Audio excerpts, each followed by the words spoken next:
دعا ہے کیا؟ تو کبھی دعا کرنا بھولے گا بھی نہیں، چھوڑے گا کبھی، وہ چھوڑے گا ہی نہیں دعا کرنا۔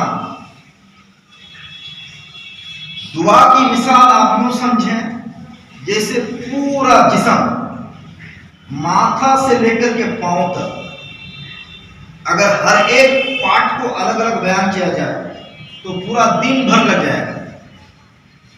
ماتھا ہے، ماتھا کے اندر ناک ہے، ناک ہے، منہ ہے، منہ کے اندر 32 دانت ہے، حلق ہے، بس آپ سمجھتے چلیے۔ یہ ساری چیزیں یہ کب کام کرتی ہیں؟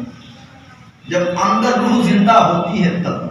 چلتے پاؤں ہیں مگر چلاتی روح ہے۔ جان اندر سلامت ہے تو پاؤں چلتا ہے، جان ہے تو ہاتھ پکڑتے ہیں، جان ہے تو آنکھ دیکھتی ہے۔ اگر جان نہ ہو تو یہ سارا کا سارا مفلوج ہے، بیکار ہے، کوئی کام کا نہیں ہے۔ تو اصل پاور اندر ہے، جس کو ہم دیکھ نہیں پاتے۔ جس کو دیکھتے ہیں اس میں کوئی طاقت نہیں ہے، اور جس کو ہم دیکھ نہیں پاتے ہیں اصل طاقت اسی کی ہے۔ زندہ ہے اس کی طاقت ہے، وہ مر گیا تو آپ دیکھ ہی پا رہے ہو نا، ہاتھ پڑے ہیں، پاؤں بے جان ہے، آنکھ بند ہے، پورا جسم نڈھال ہے۔ تو اصل طاقت کس کی ہے؟ اندر۔ ویسے ہی میں بہت بڑی بات آپ کو بتانا چلا ہوں، ویسے ہی عبادت کی جان دعا ہے۔ سبحان اللہ، سبحان اللہ۔ عبادت کی جان یہ دعا ہے۔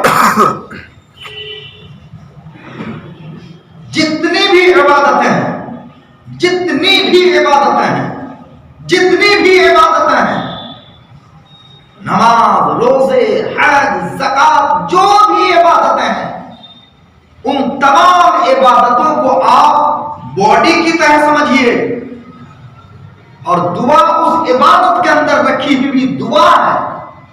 یہ روح ہے، اگر روح زندہ ہے تو عبادت ہے، اور روح اگر مر گئی ہے تو ساری عبادتیں مردہ جسم کی طرح ہے۔ اسی لیے حدیث شریف میں آیا الدعاء مخ للعبادۃ، بالکل صحیح حدیث۔ دعا عبادت کا مغز ہے، مغز اندر ہوتا، بھیتر ہوتا ہے۔ مغز ٹھیک ہے تو آپ کا سب کچھ کام کر رہا ہے بالکل برابر، آپ دیکھ بھی پاتے ہو، پہچان بھی پاتے ہو، سمجھ بھی پاتے ہو۔ اور اگر مغز بیکار ہو جائے تو آپ دیکھو گے مگر آپ کو سمجھ نہیں آئے گا، سنو گے مگر سمجھ نہ آئے گا۔ تو تمام عبادتوں کی جان اور تمام عبادتوں کی اصل طاقت یہ ہے۔ اگر قربان جاؤ مسلمانوں، دعا ایک ایسی عبادت ہے، دعا ایک ایسی بندگی ہے خدا کی، دعا عبادت ہے، دعا عبادت ہے۔ تو چونکہ دعا عبادت ہے اس لیے دعا صرف اللہ ہی سے کی جائے گی۔ غیر اللہ سے دعا مانگنا جائز نہیں ہے، حرام ہے۔ بعض وقتوں میں غیر اللہ سے دعا کرنا صرف ناجائز نہیں بلکہ شرک تک ہے، اس لیے دعا صرف اللہ سے کی جائے گی۔ یہ مسئلہ ذہن میں بٹھا لیجیے، غیر اللہ سے دعا کرنا جائز نہیں ہے۔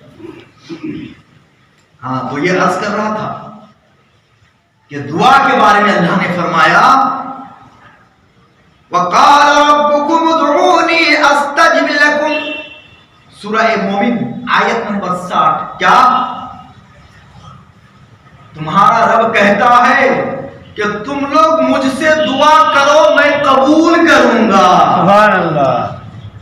دیکھیے کسی عبادت کے بارے میں ایسا نہیں آیا کہ تم پڑھو تو میں قبول کروں گا، مگر دعا کیسی عبادت ہے جس کے بارے میں اللہ کہتا کہ تم مانگو میں دوں گا، تم چاہو میں دوں گا۔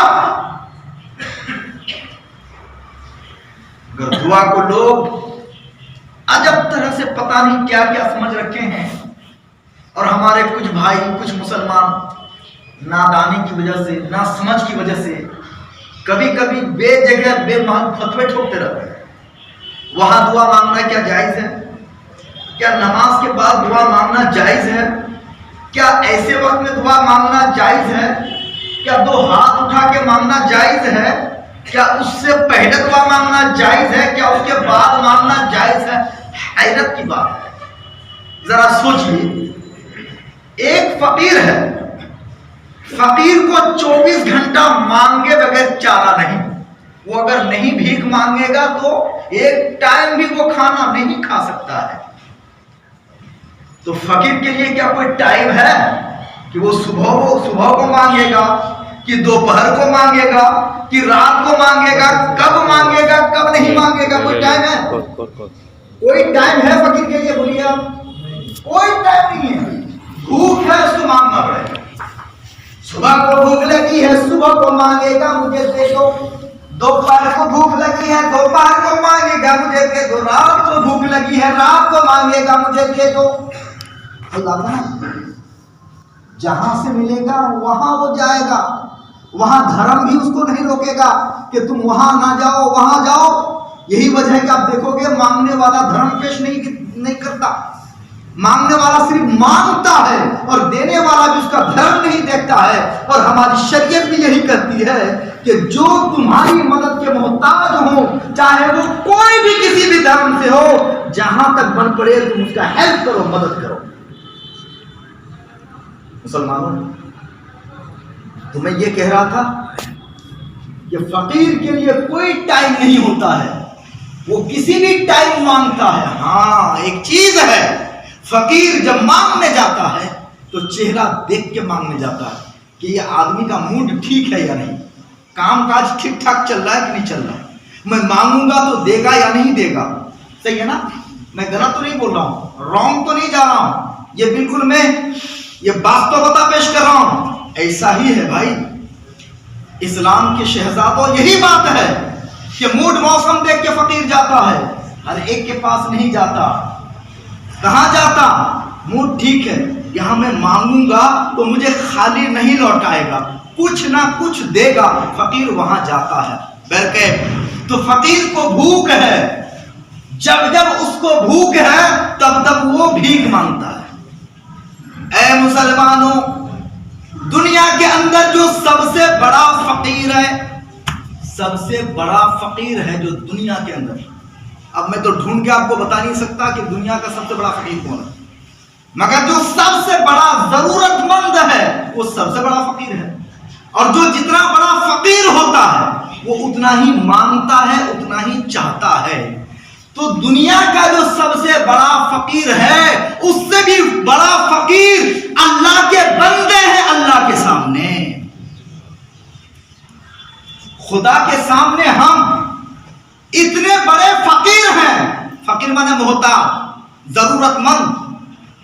اتنے بڑے فقیر ہیں ہم خدا کی بارگاہ میں کہ ہم سے بڑا محتاج، ہم سے بڑا ضرورت مند کوئی بھی نہیں ہے.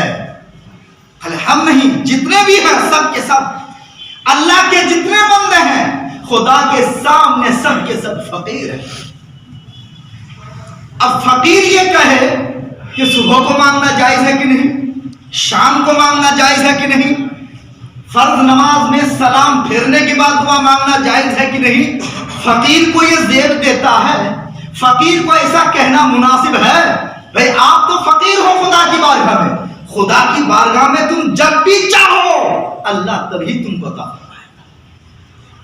لہذا یہ مسئلہ حل ہو گیا کہ کب مانگنا ہوگا، کب مانگنا نہیں ہوگا. نہیں، اللہ تعالیٰ کی بارگاہ میں آپ کو وقت ملے، جب بھی وقت ملے آپ خدا سے مانگو، ہر چیز مانگو، جو مانگو گے اللہ تعالیٰ فرمائے گا.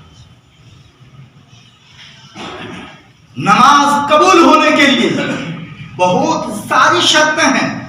ہر ایک کی نماز قبول ہو ضروری نہیں ہے، مگر خدا کی بارگاہ میں جو بھی چاہے گا اللہ کسی کو خالی نہیں لوٹائے گا. چاہے فقیر مانگے، گنہگار مانگے، متقی پرہیزگار مانگے، نمازی مانگے، بے نمازی مانگے، چور مانگے، جو بھی مانگے گا اللہ خالی کسی کو نہیں لوٹاتا. انشاءاللہ اپنی جگہ پر حدیثیں آئیں گی. ابھی یہ میں نے صرف آپ کا دماغ سامنے کرنے کے لیے دعا کے بارے میں یہ تمہیدی گفتگو تھی کہ دعا کے بارے میں لوگ الٹا سیدھا سوچتے ہیں. خدا کی بارگاہ میں ہم محتاج ہیں, خدا کی بارگاہ میں ہم فقیر ہیں, تو پھر خدا کی بارگاہ میں مانگنے کے لیے دلیل دینا پڑے گا. بولیے, دلیل دینی پڑے گی کہ نماز کے بعد مانگنا جائز ہے کہ نماز سے پہلے مانگنا جائز ہے کہ نہیں, وہاں مانگنا جائز ہے کہ نہیں, یہاں مانگنا جائز ہے کہ نہیں. دلیل دینی پڑے گی خدا سے مانگنے کے لیے. استغفر اللہ ثم استغفر اللہ. محترم, تو مسئلہ واضح ہو گیا, مسئلہ کلیئر ہو گیا کہ خدا سے مانگنے کے لیے کوئی دلیل کی ضرورت نہیں. اگر آپ فقیر سمجھتے ہو اپنے آپ کو تو آپ سمجھو پھر بھی آپ فقیر ہو خدا کی بارگاہ میں, نہ سمجھو پھر بھی خدا کے بارگاہ میں فقیر ہو. اب خدا سے مانگنے کے لیے کوئی دلیل کی ضرورت نہیں ہے. آپ کو ضرورت ہے خدا سے مانگنے. ہاں, کچھ ٹائم ہوتے ہیں, کچھ وقت ہوتا ہے کہ ان وقتوں میں دعائیں زیادہ قبول ہوتی ہیں, خاص کر کے وہ وقت جن وقتوں میں اللہ نے کچھ عبادتیں فرض کی ہیں, تو ان وقتوں میں دعا زیادہ قبول ہوتی ہے. عزیزان محترم, اب ذرا میں تفصیلاً آپ کو لے چلوں کہ اس دعا کے حوالے سے قرآن کیا کہتا ہے, حدیث کیا کہتی ہے. میں نے قریباً 45 سے 50 حدیثیں جمع کی ہیں. شاید وقت آج ملے یا نہ ملے, جہاں تک ہو سکے گا میں بیان کروں گا. سب سے پہلے میں قرآن مقدس کی کچھ وہ آیتیں پڑھ کے آپ کو بتاؤں کہ جہاں دعا کا حکم ہے. پہلی آیت تو میں نے پڑھ لی, اللہ پاک پروردگار عالم سورہ مومن آیت نمبر 60 کے اندر فرمایا ادعونی استجب لکم, تم مجھ سے دعا کرو میں قبول کروں گا. اس کے بعد سورہ اعراف آیت نمبر 55, سورہ اعراف آیت نمبر 55 کے اندر اللہ پاک فرماتا ہے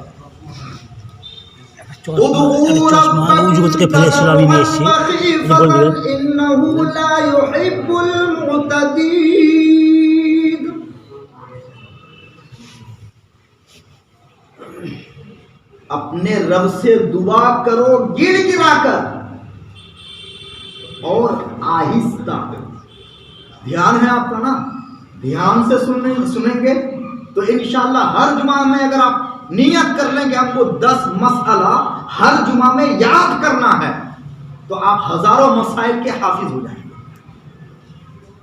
تو اللہ فرما رہا ہے آیت نمبر 55 سورہ اعراف کے اندر ادعوا ربکم تضرعا خیفۃ انہ لا یحب المعتدین. اپنے رب سے دعا کرو گڑ گڑا کر اور آہستہ, بے شک حد سے بڑھنے والے اسے پسند نہیں. محترم حضرات, اللہ سے گڑ گڑا کے آہستہ دعا مانگو. اب اس آیت سے کچھ مسائل واضح ہو جاتے ہیں.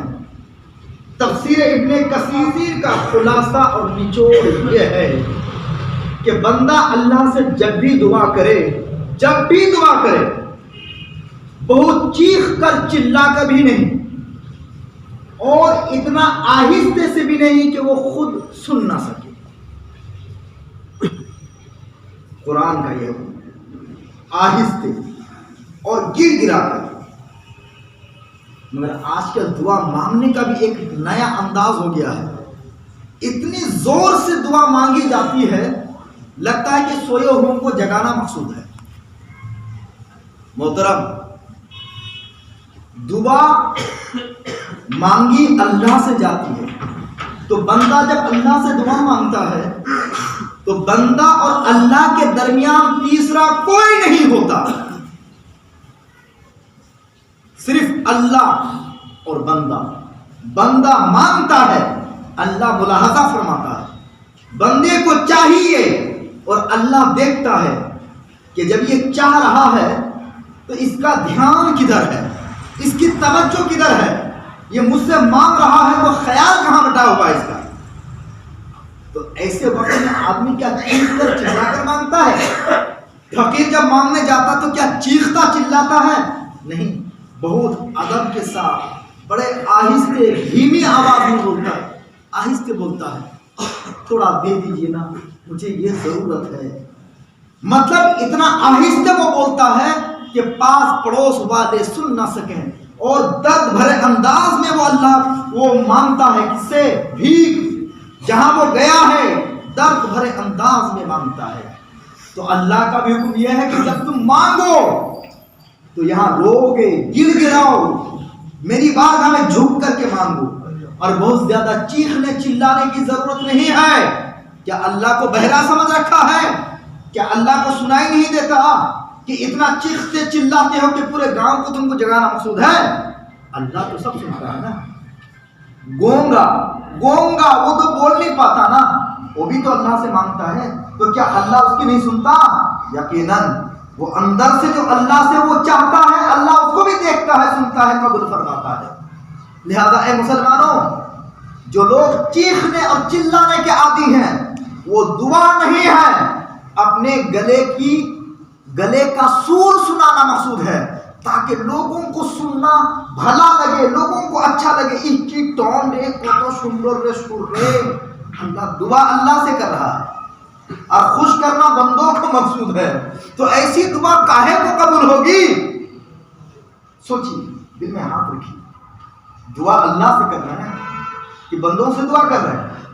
اتنا چیخنا چلانا، طرز لگانا، سور لگانا، یا کوئی فقیر آپ کے سامنے مانگنے آئے گا اور وہاں پہ آنے کے بعد وہ سور لگا دے، ٹانگ لگا دے، خوب چیخے چلائے، تو کیا وہ آپ کو پسند آئے گا؟ نہیں، بلکہ فقیر آپ کے سامنے جتنا جھکے گا، جتنا گر گرائے گا، اپنے آپ کو وہ جتنا چھوٹا بنا کے پیش کرے گا، اتنا ہی آپ کا دل اس کے اوپر رحم کھائے گا۔ اللہ تبارک و تعالیٰ بھی آپ کے دل کو دیکھنا چاہتا ہے کہ وہ جو مانگ رہا ہے تو وہ حقیقت میں مجھ سے ہی مانگ رہا ہے، وہ جو بول رہا ہے تو حقیقت میں وہ مجھ سے ہی بول رہا ہے، یا اس لیے بول رہا ہے تاکہ سب سن کر کے خوش ہو جائے۔ پیارے، دعا مانگو تو صرف اللہ سے، لوگوں کو سنانے کے لیے نہیں، اللہ کو راضی کرنے کے لیے دعا مانگو، تو جا کے خدا کی بارگاہ میں یہ دعا قبول ہوتی ہے۔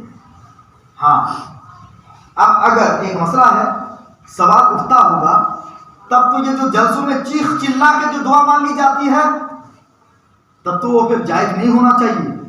سنیے، اگر مانگنے والا دعا جو مانگ رہا ہے، اگر حقیقت میں اس کا دلی کنیکشن اللہ سے ہے، لوگوں کو سنانا مقصود نہیں ہے، یہ مطلب اور مقصد نہیں ہے کہ سن کر لوگ خوش ہو جائیں، اس کا دل اللہ سے لگا ہوا ہے، طلب اللہ سے جڑی ہوئی ہے، اور پھر کوئی لوگوں کا خیال نہیں ہے کہ لوگ سن رہے ہیں کہ نہیں سن رہے ہیں، اور آواز بن چاہے بغیر ارادے کے آواز اگر بلند ہو جاتی ہے، تب تو یہ ناجائز نہیں ہے۔ یہ مسئلہ بھی ذہن میں رکھیے گا۔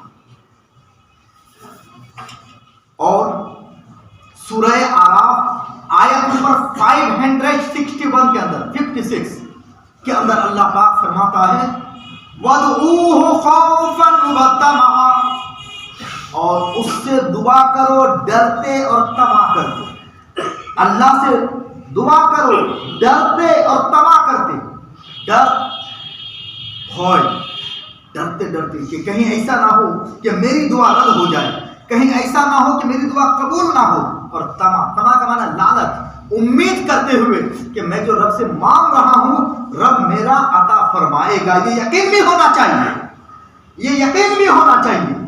واضح رہے یہ مسئلہ ذہن میں رکھ لیجئے آپ کہ بندہ مومن جب بھی دعا کرتا ہے، جو بھی دعا کرتا ہے، اللہ تبارک و تعالی ہر بندہ مومن کی، چاہے وہ کتنا بڑا ہی پاپی کیوں نہ ہو، ہر بندہ مومن کی دعا ضرور قبول ہوتی ہے۔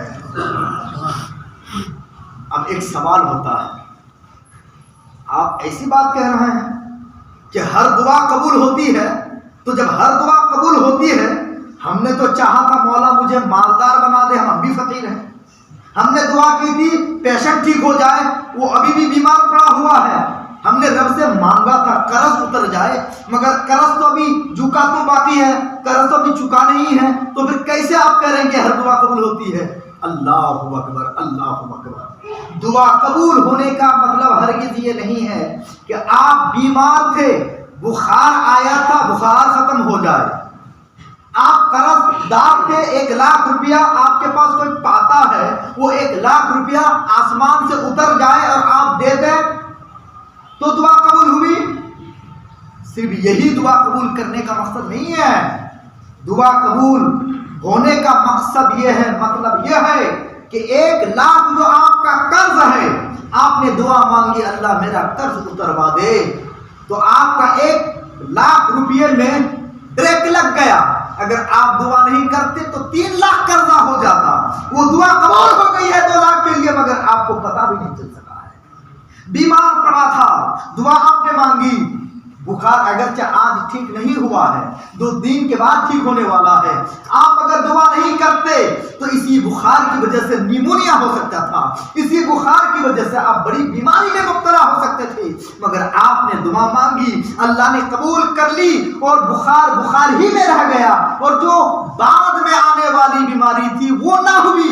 یہ تو دعا قبول ہوئی مگر آپ کو سمجھ نہ آیا۔ آپ نے دعا مانگی، اے اللہ ہم مصیبت میں گھرے ہیں، مگر آپ دیکھ رہے ہیں کہ گھر میں تو وہی مصیبت ہے، وہی پریشانی ہے، ہم تو دعا مانگے ہیں، ہماری دعا کہاں گئی؟ کہتے ہیں حدیث میں ہے کہ ہر دعا قبول ہوتی ہے مومن کی، مگر ہم تو پریشانی میں ابھی بھی مبتلا ہے۔ مگر آپ کو کیا یہ پتا ہے کہ اگر آپ دعا نہیں مانگتے تو جو گھر میں مصیبت ہے اس سے 4 گنا مصیبت آ جاتی، ایکسیڈنٹ کر کے آپ مر جاتے، مگر آپ نے دعا مانگی، ایکسیڈنٹ سے آپ بچ گئے، جو بڑی بلا آتی وہ بلا ٹل گئی۔ غرض یہ کہ مومن کی ہر دعا قبول ہوتی ہے۔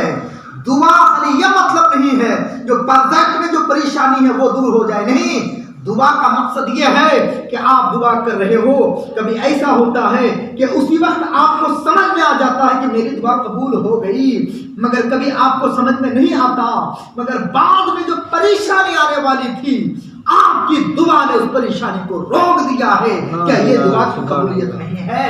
اور آخری بات، جس کی دعا قبول نہیں ہوئی، اگر ان کو ایسا لگتا ہے کہ میری دعا قبول نہیں ہوئی، نہیں، آپ کی دعا وہ بھی قبول ہو گئی ہے، کیوں کل قیامت کے دن وہ لوگ جن کی دعا قبول ہوئی تھی دنیا میں اور ان کو سمجھ میں نہیں آیا تھا کہ میری دعا قبول ہوئی کہ نہیں، کل قیامت کے دن اللہ تعالیٰ اس دعا کی برکت سے ان کو ایسا اونچا مقام عطا فرمائے گا کہ دیکھنے والے عش عش کریں گے اور تمنا کریں گے، اے کاش دنیا میں میری کوئی دعا قبول ہی نہ ہوتی تو آج آخرت میں یہ بلند مقام دیکھنے کو ملتا۔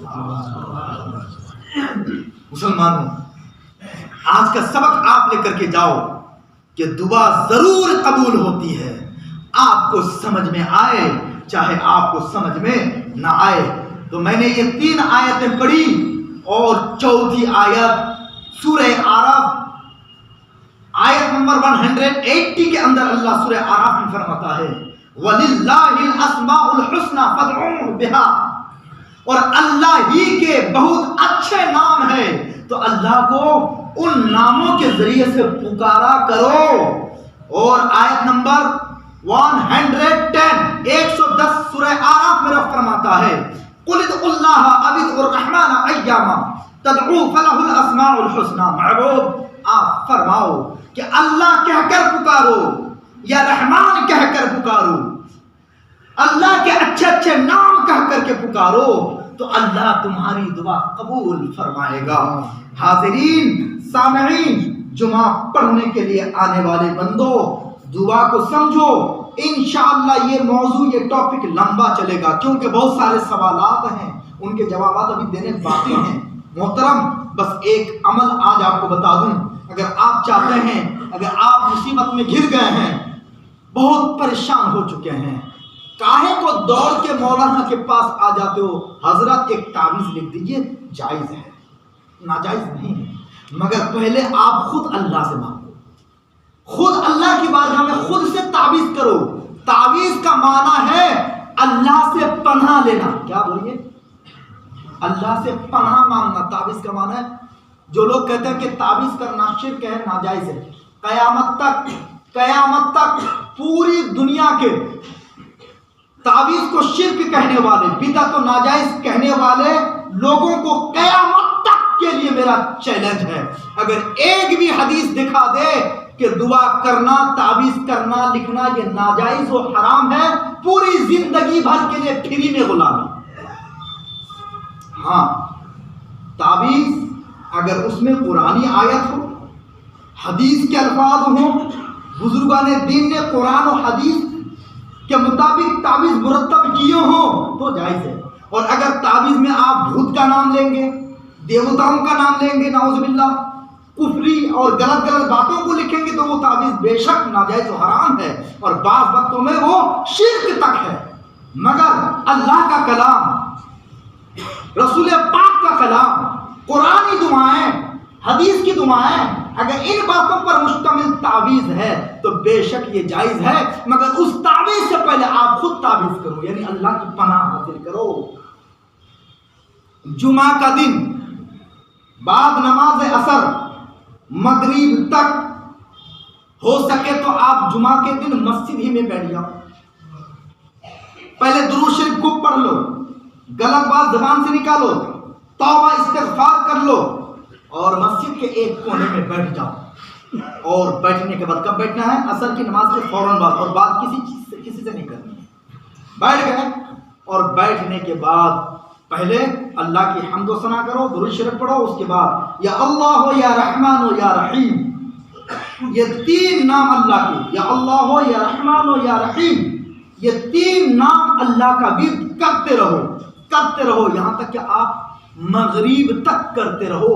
اور مغرب کی اذان سے پہلے جو آپ کو ضرورت ہے خدا کی بارگاہ میں پیش کرو، نبی کا وسیلہ پیش کرو، بزرگان دین کا وسیلہ پیش کرو، اور کہو اے اللہ میری یہ مراد پوری فرما دے، حضور کے صدقے، نبی کے صدقے، صحابہ کے صدقے میں۔